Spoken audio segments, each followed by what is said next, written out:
Hey there, Legal Tea listeners. This is your host, Jenny Roselle.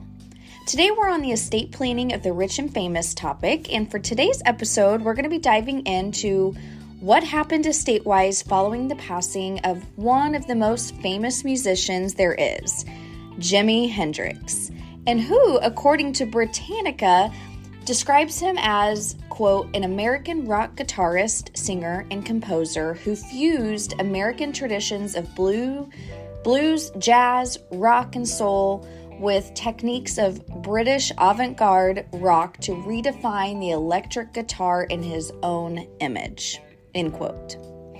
To me, that makes total sense. When I hear the name Jimi Hendrix, I think guitarist. And actually, the Rock and Roll Hall of Fame describes Jimi as arguably the greatest instrumentalist in the history of rock music. Needless to say, he's a music legend, right? But unfortunately, his life was cut very short, so his music career was rather short-lived. So Jimi was born in Seattle, Washington in November of 1942. Jimi's childhood was less than ideal. According to his Wikipedia page, his biological parents sure struggled. His father, Al, was in the military and was not present for Jimi's birth or really his immediate upbringing. And in fact, they didn't even meet until Jimi was around 3 years old. And that's when his father had been relieved of his military duties. His biological mother, Lucille, struggled raising him. So Jimi was predominantly cared for and raised by his mother's sister and friend. After his father came back from his military service, his parents attempted to reconnect, but ultimately coped with their struggles through alcohol. Many years later, specifically in 1951, his parents ended up getting divorced and the court awarded custody of Jimi to his father and his brother, Leon. According to Wikipedia, Jimi, starting in his elementary years, gravitated towards music. For example, Jimi would carry around a broom in elementary school, pretending it was a guitar. The school's social worker took note and argued that leaving him without a guitar might result in psychological damage. A few years later, he found a ukulele in the garbage. Although it only had one string, he snagged it up and taught himself how to play it. Among his favorites was Elvis Presley's song, Hound Dog.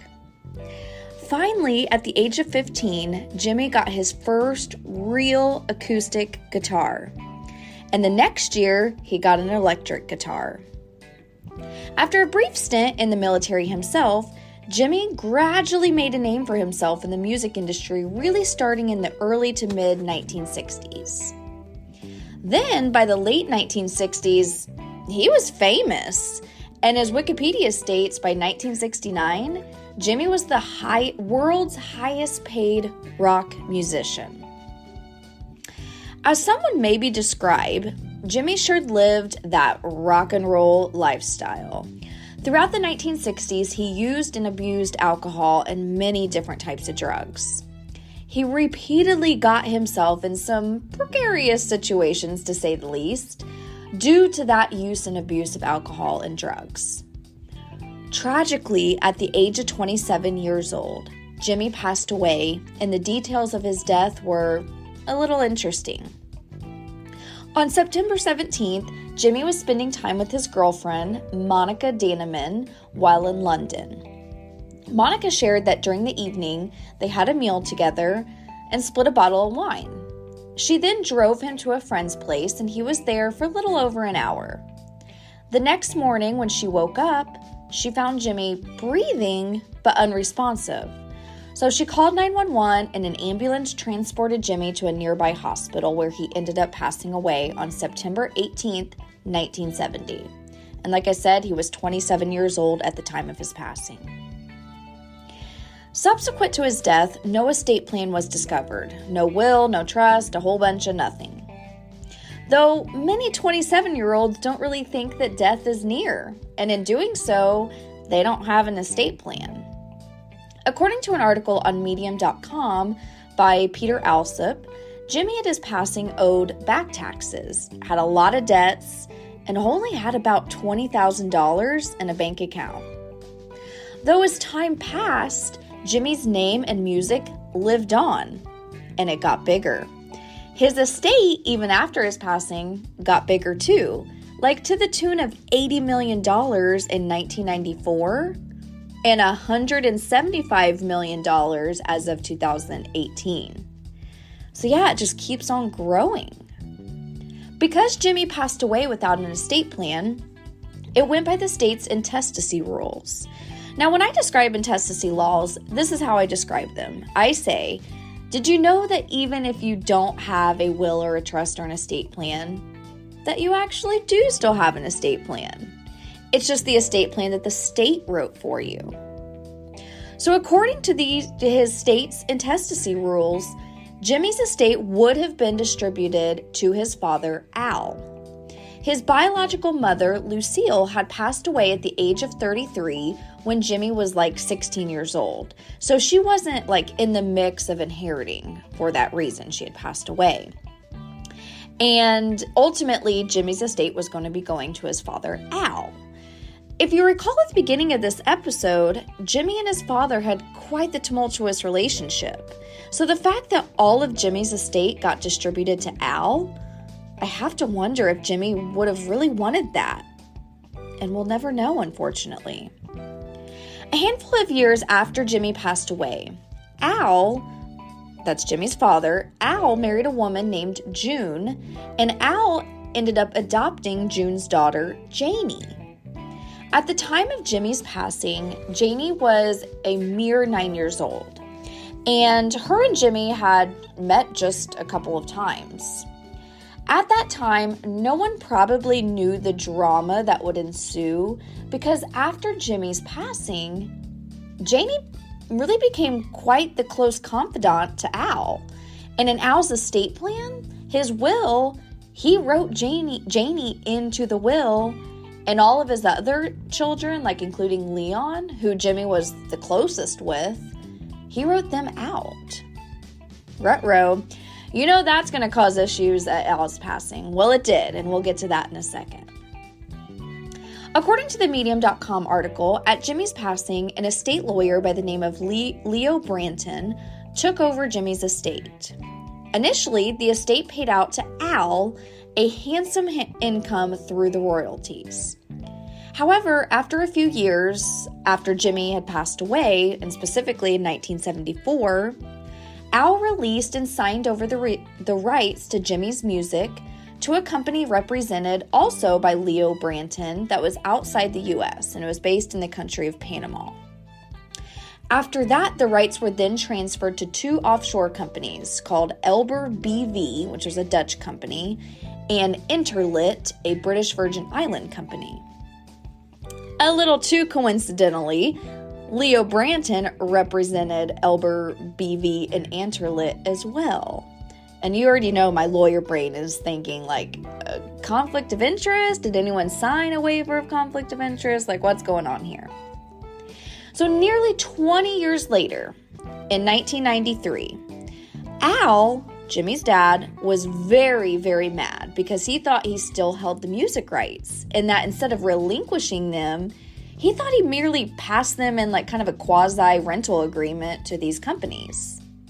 So as anyone saw from a mile away, Al filed a lawsuit against Leo Branton and alleged that it was not only a conflict of interest, but a breach of trust too. Ultimately, the family settled with Leo Branton for, according to the Medium.com article, an undisclosed sum. Thereafter, Al took control back of Jimi's entire recorded output, his unreleased tapes, publishing rights, photos, films, videos, and the right to use Jimi's image. So after all that saga, Al ended up passing away in 2002, just over 30 years after Jimi passed away. Before Al had passed away, June, his wife and brief stepmother of Jimi, had passed away a few years prior to Al. So you remember how I said that Al had updated his will to include Janie and also take out his kids. So, yep, at Al's passing, his will said his estate, which mostly comprised of earnings and assets directly from Jimi's estate, went to Janie. And Jim's stepsister, who he only had met a very few times. So, like Jimi's estate going to Al, which I doubt Jimi would have even wanted his estate to go to his father, but Jimi's estate then trickled down to Janie. And I highly doubt that is what Jimi wanted either. But like I said when we talked about it going to Al, we won't really ever know. We won't really ever know what Jimi would have wanted. We're all just totally guessing that he would have not wanted these things, that he would have not wanted things to go to his father and stepsister. So you probably saw this also coming from a mile away. But after Al passed, and Leon, Jimi's brother, found out that he was not in his father's will, Leon filed suit to contest Al's will. And that's according to the Medium.com article. His argument was that Janie inappropriately influenced his father into disinheriting him. Unfortunately for Leon, in 2007, the court rejected his argument and ruled in Al's estate in Janie's favor. In some additional court cases involving Leon and Janie, Leon had been selling some Jimi-themed merchandise, I think some clothing or something like that. But anyways, so Janie, according to the Grunge.com article, this is how they quoted it. Quote, jealously guarded the estate of her stepbrother that she barely knew. End quote. So Janie threw back a lawsuit against Leon for selling Jimi-related merchandise. However, through the back and forth cases, the court ended up granting Leon the rights to Jimi's name and likeness, but not his music, which Janie got to keep as part of Al's estate. So yeah, needless to say, all this scuttlebutt was directly caused by Jimi not having an estate plan. No will, no trust, nothing. And I hate to be so direct, but if Jimi is rolling in his grave about where his estate ultimately really ended up into his stepsister's hands, he really has no one to blame but himself. Or heck, maybe he's just fine and dandy with how things turned out. Probably not. But the whole theme of this episode is we'll just never know, right? All because Jimi did not express his wishes on paper. I don't usually like to say this phrase. I actually really don't like this phrase, but I'm going to say it for the sake of this episode. A simple will. I really don't think that there is such a thing as a simple will, and if I have faithful Legal Tea listeners, I've talked about this before. But I sure think even having something here would have been better than having nothing. And it hurts me. It hurts my little heart that his multi-million-dollar estate ended up in the hands of people that I'd probably guess he didn't want any of them to have it. Or maybe he'd be fine with just a portion of it, but not all of it. So as I started this episode off by saying, Jimi was only 27 years old at the time of his passing. And I would argue that most 27-year-olds do not have an estate plan. It's just not on their mind.